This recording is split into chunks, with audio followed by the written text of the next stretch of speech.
Halo Tribuners, Anda sedang menyaksikan live update Tribun News sore edisi Kamis 14 Juli 2022. Seperti biasa, kami akan sajikan informasi teraktual dari berbagai daerah yang akan dilaporkan secara langsung oleh reporter kami di lapangan. Bersama saya Dea Mita, kurang lebih 1,5 jam ke depan. Inilah live update selengkapnya. Menuju kabar pertama Tribuners, puluhan koper jemaah haji Indonesia terpaksa dibongkar oleh petugas air gate. Pasalnya ditemukan botol air zam-zam saat koper-koper itu diperiksa menggunakan X-ray di di gudang air gate Mekah. Dan untuk laporan terkini terkait itu, kami sudah terhubung dengan rekan Aji Bramastra, reporter dari Tribun News. Silakan dengan laporan Anda.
Baik Dea, terima kasih.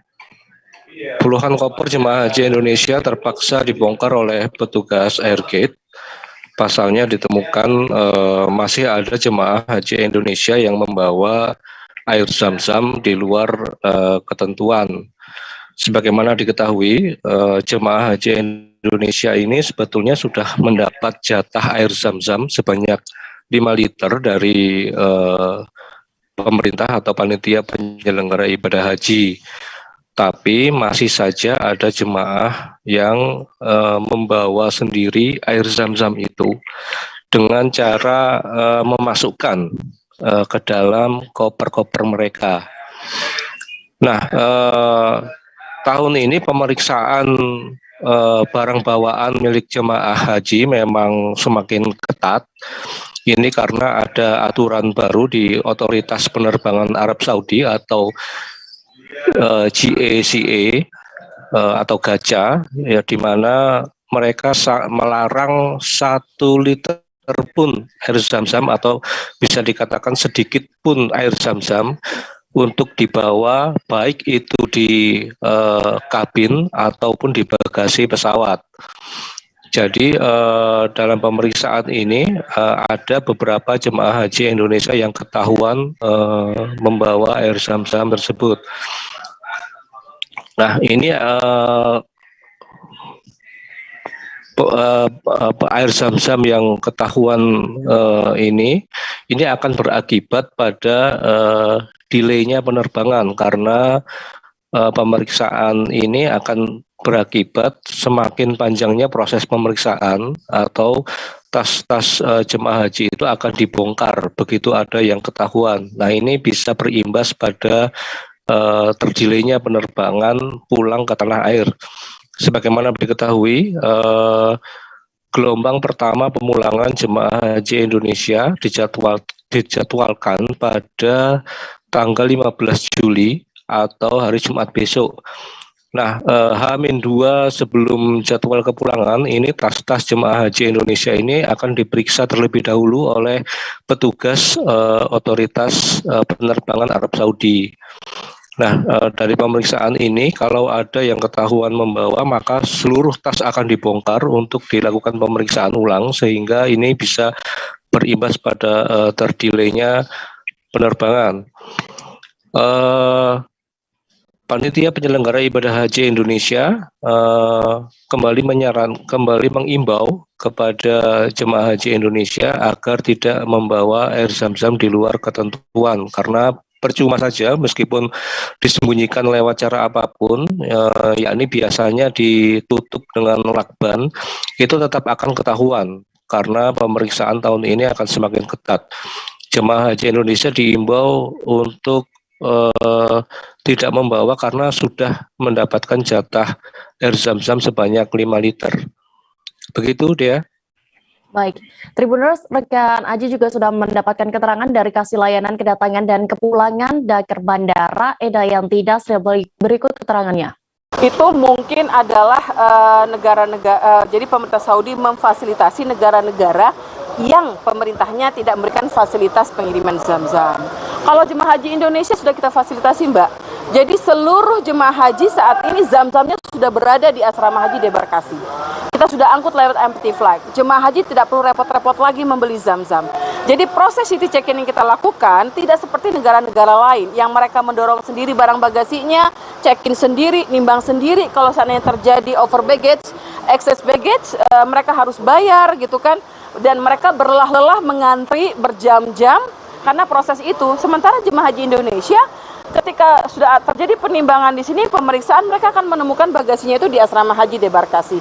Mereka tidak perlu geret-geret lagi, mereka tidak perlu masukkan lagi, mereka tidak perlu bayar ekses bagasi lagi gitu kan. Nah, kalau untuk mereka yang membeli zam-zam di luar negara-negara, di luar Indonesia, itu karena memang negara mereka tidak memfasilitasi hal tersebut. Karena jemaah haji ketika protap kita 6 jam sampai di airport untuk kepulangan, 4 jam menjelang tersebut mereka sudah masuk ke ke waiting room. Hanya proses imigrasi terus langsung ke waiting room. Tidak ada pemeriksaan lagi, tidak ada check-in bagasi lagi. Itu hanya pemeriksaan walk-through, pemeriksaan orang dan pemeriksaan tas kabin. Badan Narkotika Nasional atau BNN mengungkap 11 kasus peredaran gelap narkotika dengan barang bukti 3 kuintal sabu dan ganja. 11 kasus itu terungkap dalam kurun waktu dari bulan Juni hingga Juli 2022 atau sebulan. Untuk informasi lengkapnya, kami sudah terhubung dengan rekan Versianus Waku, reporter Tribunnews. Silakan dengan laporan Anda.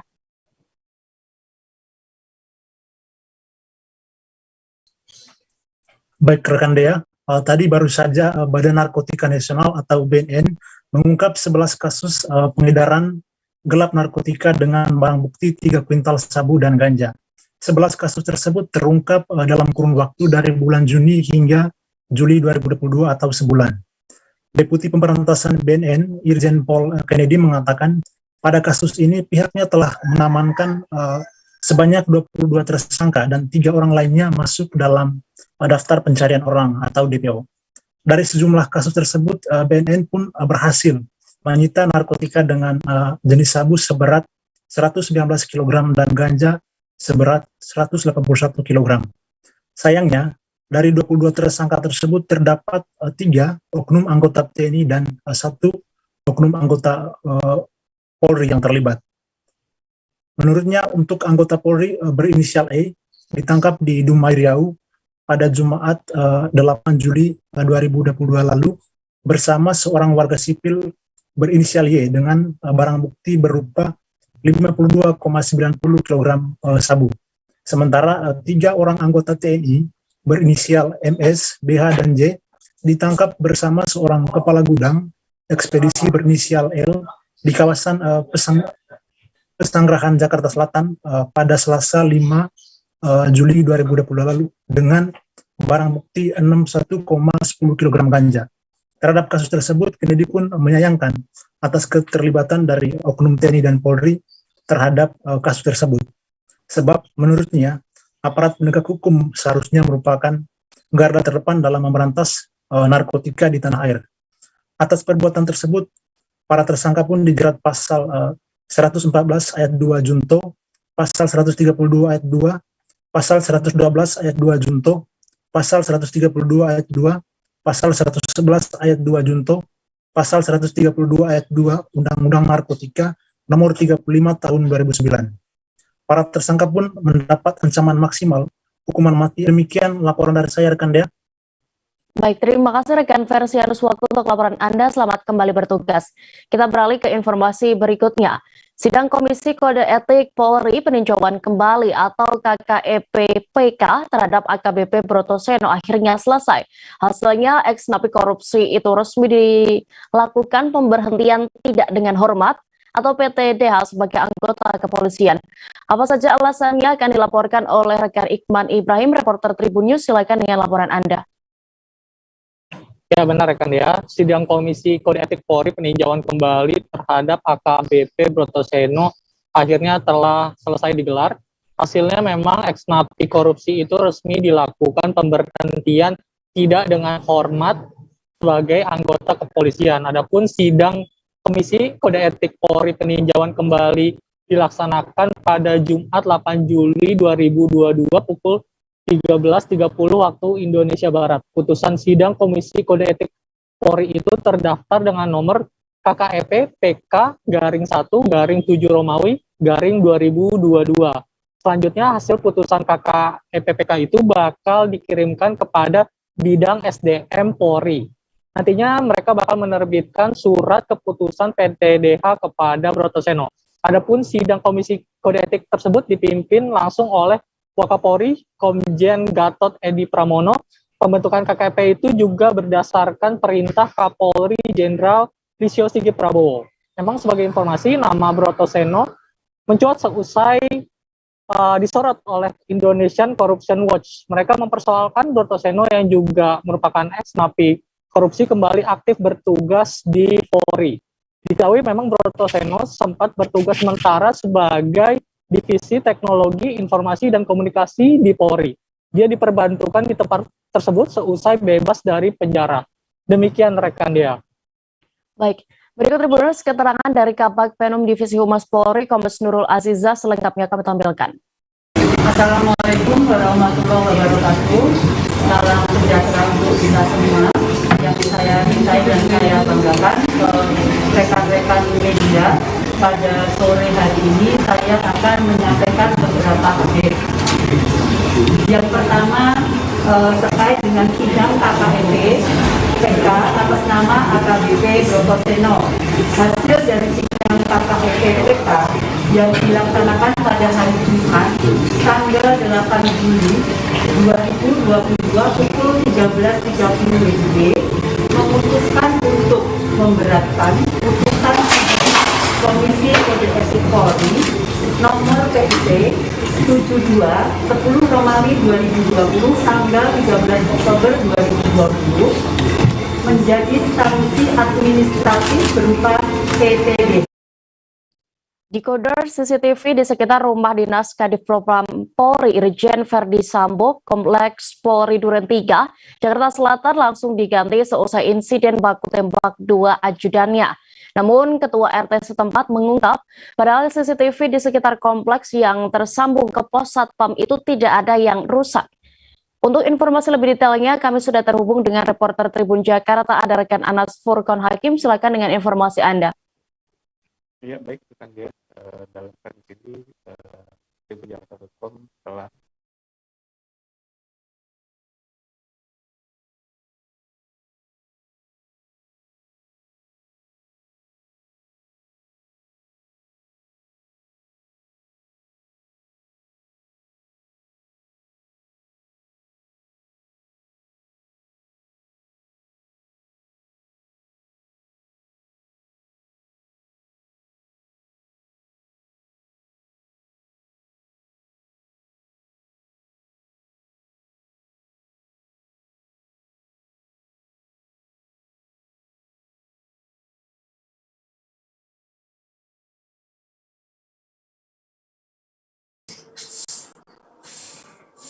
Baik, silakan rekan Anas. dalam kasus ini Tribun Jakarta telah mewawancarai Ketua RT di Kompleks Duren 3 Pancoran Jakarta Selatan terkait dengan insiden penembakan di rumah Kepala Divisi Propam Polri yaitu Irjen Verdi Sambo. Dalam keterangan yang diterima dari Ketua RT bernama Seno Soekarto itu diketahui bahwa decoder atau memori penyimpanan rekaman CCTV di sekitar rumah dinas Irjen Verdi Sambo diganti oleh beberapa anggota kepolisian pada Sabtu 9 Juli 2022, artinya sehari setelah terjadinya insiden penembakan. Ia mengetahui hal itu dari satpam yang bertugas di pos jaga saat terjadinya insiden penembakan tersebut. Belum diketahui alasan dari penggantian decoder CCTV di sekitar rumah Verdi Sambo, apakah untuk alasan penyitaan barang bukti atau ada hal lain yang ingin dilakukan oleh Polri dalam kasus ini. Ketua RT juga menyatakan kekesalannya lantaran tidak menerima laporan adanya aksi baku tembak di rumah Kadif Propam Polri. Ia juga menyesalkan pihak kepolisian tidak melapor ketika melakukan olah tempat kejadian perkara pada Selasa malam dan yang kemudian dilanjutkan pada Rabu pagi. Menurutnya sesuatu hal yang terjadi di lingkungannya semestinya dilaporkan kepada pihak RT setempat. Ia kemudian makin geram ketika Satpam Kompleks Polri diperintahkan oleh seseorang anggota polisi untuk berjaga di gapura atau di depan pintu masuk Kompleks Polri. Menurutnya Satpam seharusnya berjaga di pos dan tidak meninggalkan pos tersebut karena harus melayani seluruh warga Kompleks Polri. Diketahui bahwa insiden penembakan ini terjadi pada Jumat 8 Juli sekitar pukul 5 sore. Dalam insiden penembakan ini, Brigadir Yosua Huta Barat atau Brigadir J tewas ditembak oleh rekannya sesama anggota polisi yakni Baradae.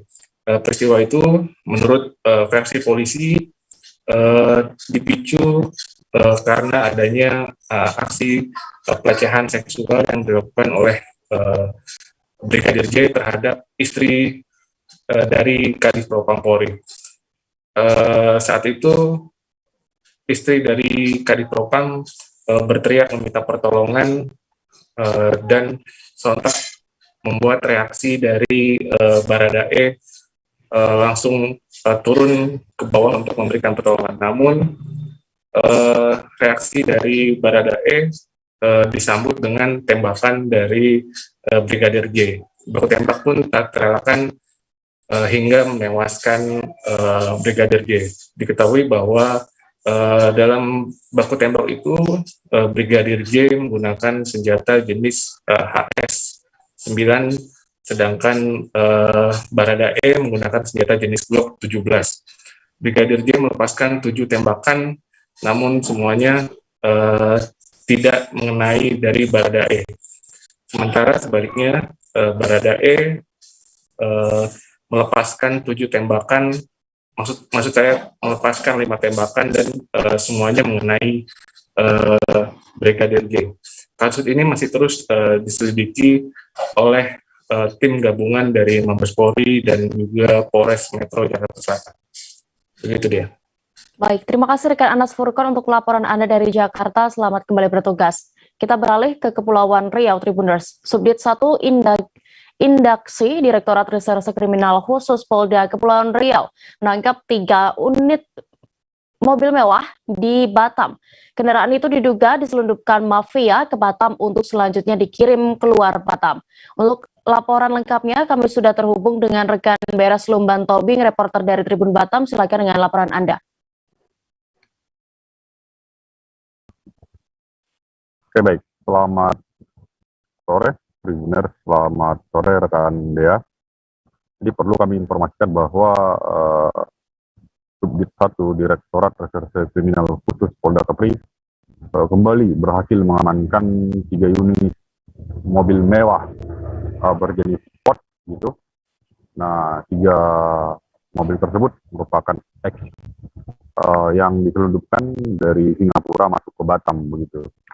Nah, jadi penangkapan ini bermula saat tim Polda Kepri begitu melintas saat itu, namun mendeteksi adanya kendaraan yang diduga tidak memiliki kelengkapan. Nah, jadi saat itu dilakukan pengejaran